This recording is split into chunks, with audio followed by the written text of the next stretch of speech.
Hi, I'm Tom Luttrell, and firstly, thanks for taking the time to watch this.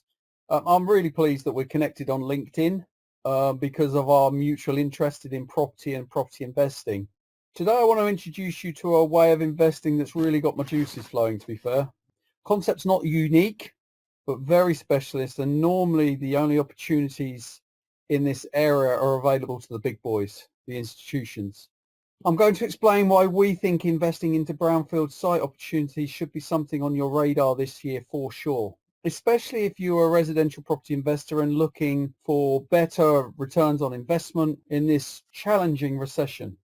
Now, I'm pretty sure after watching this, you'll vacillate between both residential investing and brownfield planning.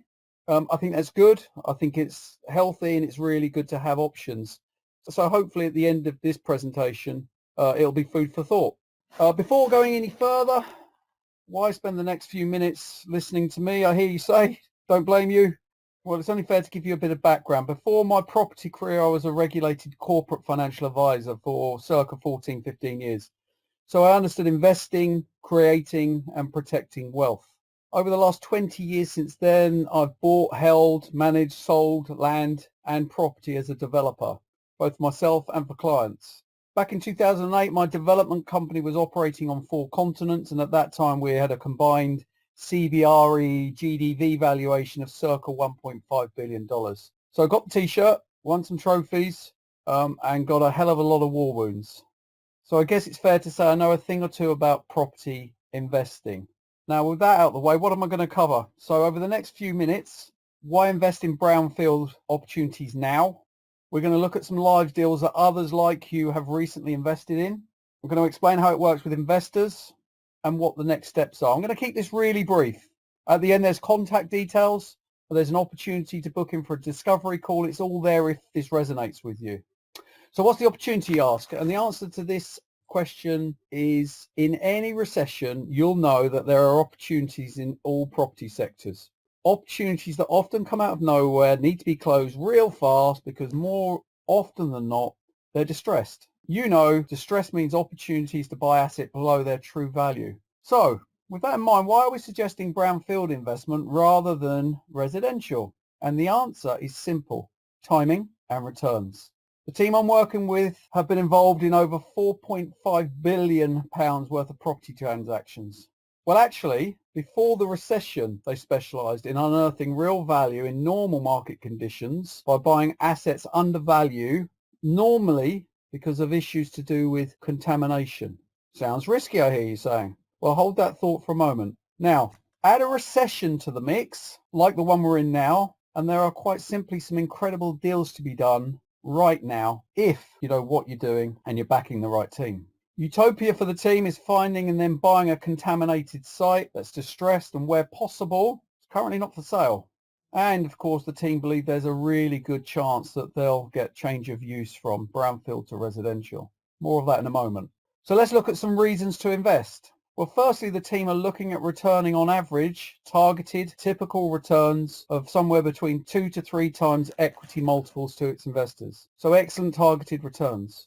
In fact, a deal that's just completed actually returned 3.8 times within 24 months to the investors. I'll come on to that shortly. So in that example, if an investor invested £100,000, the total returns within 2 years, £380,000. Next, the typical time for each deal is 9 to 36 months. So pretty fast turnaround. The team take no construction risk. They're not looking to put bricks in the ground.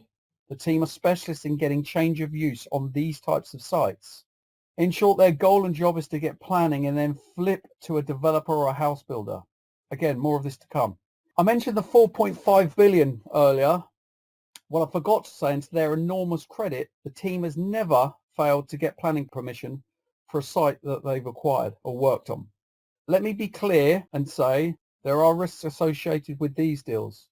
Those risks will be spelt out in each of the information memorandums I'll put together for the deals.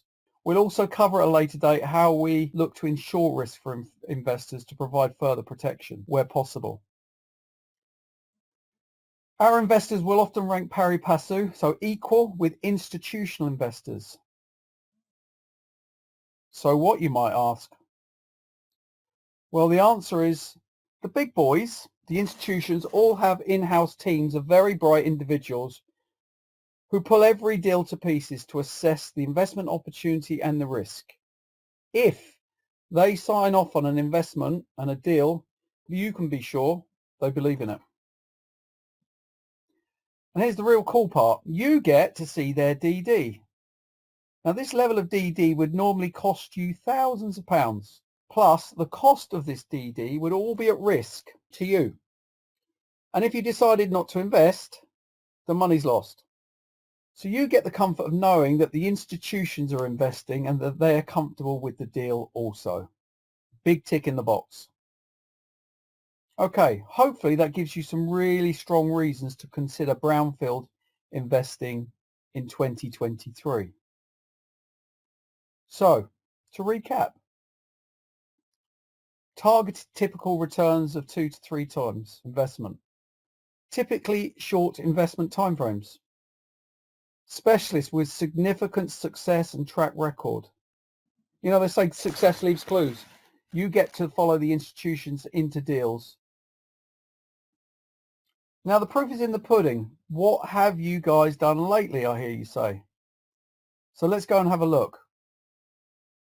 Before I do, I meant to say that the team's sweet spot is land, brownfield, that has contamination issues. You've heard the saying, where there's muck, there's money. No truer phrase said. However, they also do vanilla. Not all deals have contamination issues. An example is we're currently working on reviewing a portfolio of land opportunities which sits in the custom self-build space.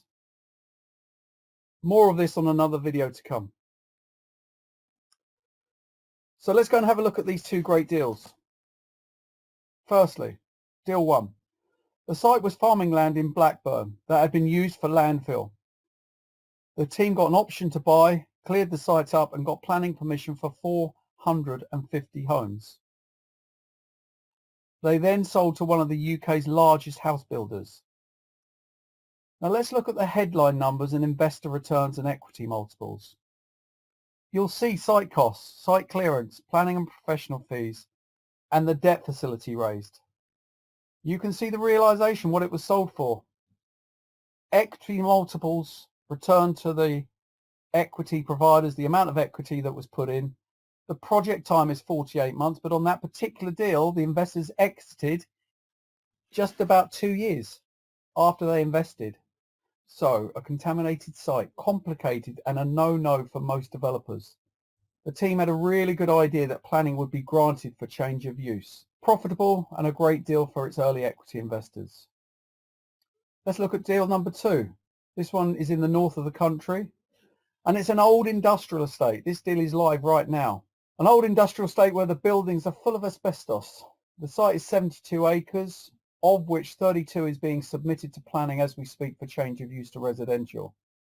There are a number of conversations going on with the local authority and planners, as well as a number of conversations ongoing with house builders already interested in acquiring the site.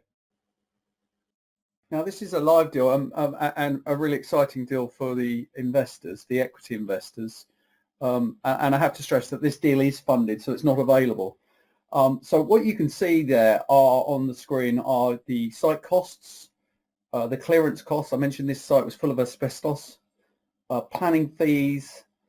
You can see the realisation, and really importantly, return of circa 3.2 equity multiple to the investors. And those investors will be exiting this deal within 24 months also. So that gives you a really good feel for a live deal. So 2 brownfield sites, both with contamination issues, both where private investors have provided equity, both with relatively fast exits. Now let's have a look at the process and next steps. So there are 6 steps for our investors to consider and go through. Firstly, we speak to the owners and find out what they want. It could be a straightforward sale now, sale on planning, where he, she, they get an uplift. They may want to do a JV, and always preferred, they may give us an option. Every deal is different, as are the timeframes for each deal, as mentioned earlier. The team do their own DD to assess the deal. They review the local plan for the area, get into conversations with planners, check that the site's going to be valuable to a house builder developer, look at the expected planning costs, project financials, valuation, the whole 9 yards. If after all of that the site's on a green light, the team create an information memorandum which highlights the strategy, investment opportunities and risks. This document will go out to our institutional investors and people like yourself. Oh, and I forgot to say, Luttrell Private Office is exclusively mandated to raise the funds for these deals, the equity for these deals. It's a closed shop to my connections, so you're in a good place. These deals, I might add, are not for novice property investors. Investors have 2 weeks to give us their initial yes or no, and then circa 4 weeks to get comfortable with the due diligence. During this time, we'll be asking for an amount of commitment that you're looking at and proof of funds. We will also set the closing date to complete the transaction. During this period, you will get to ask as many questions that you or your advisors want to ask. We're completely an open book, here to help. Then the deal gets closed. A special purpose company is set up for every transaction. The company will own the site and you will co-own the SPV with all the rights that confers. The Renaissance team gets to work with a clear plan and goal to get change of use for the proposed scheme. So there you have it. Is it different to investing in residential? Yes. Are the returns potentially far greater? Yes. Are the opportunities solid? Yes, otherwise the institutions would not lend, and yes, the investment periods typically are 9 to 36 months. Is there risk in any property transaction? Yes. You probably are wondering what the minimum investment is into any one deal. And that's a tricky one because it depends on the size of the transaction. But typically we're looking at a minimum investment of £100,000 and a maximum from any single investor of £750,000. Now, if you want to know more, tell us. All of our contact details are provided. Thanks for listening. I really hope you enjoyed a brief overview of investing in brownfield opportunities, and very much hope and look forward to speaking to you soon.